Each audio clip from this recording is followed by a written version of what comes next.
कल drugs controller general of India ने भारत में 2 कोरोना वैक्सीन को इमरजेंसी यूज ऑथराइजेशन की अनुमति दी है। इसमें से एक सीरम इंस्टीट्यूट ऑफ इंडिया की कोविशील्ड है तो दूसरी भारत बायोटेक की कोवैक्सीन। एक तरफ से ये राहत भरी खबर तो वहीं इस पर अलग अलग बातें सामने आ रही हैं, खासकर सेफ्टी और ट्रायल पर। इस पर एम्स में चल रहे भारत बायोटेक की वैक्सीन के क्लिनिकल ट्रायल के प्रिंसिपल इन्वेस्टिगेटर और कम्युनिटी मेडिसिन के डॉक्टर संजय राय से हमने खास बातचीत की। सवाल, भारत में 2 वैक्सीन को इमरजेंसी यूज ऑथराइजेशन की मंजूरी मिली है, किस तरह देखते हैं आप इस फैसले को? जवाब, ये बहुत बड़ी बात है, खुशी की बात है और हमें गर्व करना चाहिए कि इससे एक वैक्सीन यही भारत में बनी है। जब वैक्सीन के ट्रायल शुरू हुए थे तो दुनिया में किसी को विश्वास नहीं था कि भारत भी इतनी जल्दी वैक्सीन डेवलप कर सकता है। उस बात का गर्व है, अब खुशी हो रही है। ये सिर्फ हिंदुस्तान के लिए नहीं बल्कि पूरी दुनिया के लिए खुश होने की बात है, क्योंकि इस वैक्सीन की कई खूबियां हैं।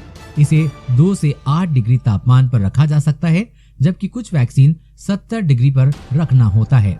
ये चीज अच्छे विकसित देशों के पास भी नहीं है और तापमान गिरने पर उस पर असर होता है। दूसरी ये कि ये बहुत ही सस्ती वैक्सीन है।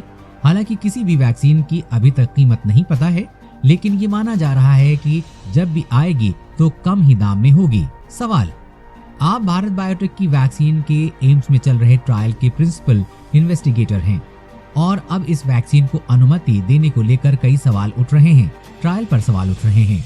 जवाब, किसी भी व्यक्ति के ट्रायल के कई चरण होते हैं। सबसे पहले इसे जानवरों पर किया जाता है और उसके बाद पहले दूसरे और तीसरे चरण के ट्रायल होते हैं।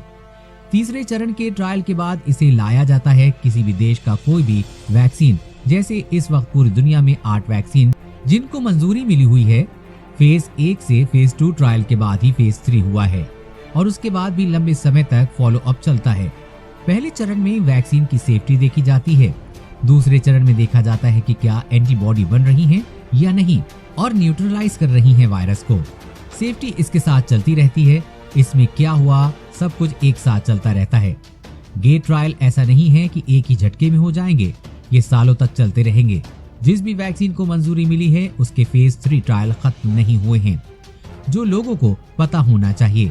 अभी इंटरव्यू एनालिसिस करके तीसरे चरण के आधार पर वैक्सीन कितनी इफेक्टिव है ये जानने के बाद। सवाल, क्या आप मानते हैं कि पूरी प्रक्रिया साइंटिफिक तरीके से हुई है और डाटा एनालिसिस करने के बाद अनुमति मिली है और यह बिल्कुल सेफ है? जवाब, ये अधिकार क्षेत्र रेगुलेटर के पास है और इसका जवाब वो बेहतर देंगे, क्योंकि उन्होंने स्कोर एनालाइज किया है। जो भी डाटा मांगते रहे हैं पिछले 1 महीने के दौरान फेज 1, फेज 2 और उसके बाद फेज 3 का जो भी डाटा था उस आधार पर उन्हें संतुष्ट किया गया है और उन्होंने खुद कहा कि वो खुद 110% संतुष्ट हैं।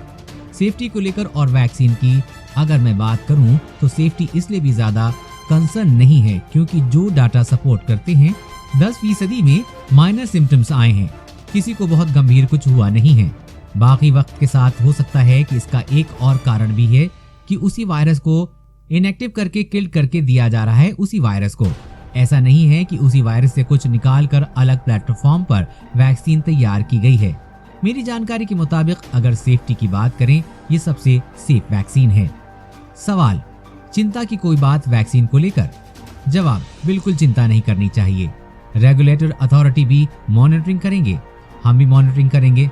हम भारत बायोटेक के कर्मचारी नहीं हैं, हम साइंटिस्ट हैं, हम भी उसको मॉनिटर करते रहेंगे। ये देश की साख की बात है, ये दुनिया में हमारी साख की बात है, हमारे देश के साख की बात है। ऐसा नहीं होने देंगे। कभी हमें भी अब जरूरत होता है कि वैक्सीन सही नहीं है तो हम खुद भी चाहेंगे कि उसे बंद कर दिया जाए, तब तक उसको फॉलो अप करते रहेंगे और अभी लंबा फॉलो अप चलता रहेगा। फेज 3 ट्रायल का फॉलो अप इतनी जल्द खत्म नहीं होगा। सभी लोगों ने इंटरिम एनालिसिस किए हैं, सिर्फ इसी वैक्सीन की बात नहीं है। सारी वैक्सीन का लंबा फॉलो अप चलता रहेगा, कम से कम 2 से 3 साल। इस खबर के बारे में अपने विचार नीचे कमेंट बॉक्स में लिखकर बताइए। वीडियो को लाइक और अपने दोस्तों के साथ शेयर करना न भूलें। साथ ही कोरोना वायरस और कोरोना वैक्सीन से जुड़ी हर खबर सबसे पहले पाने के लिए चैनल को सब्सक्राइब करें।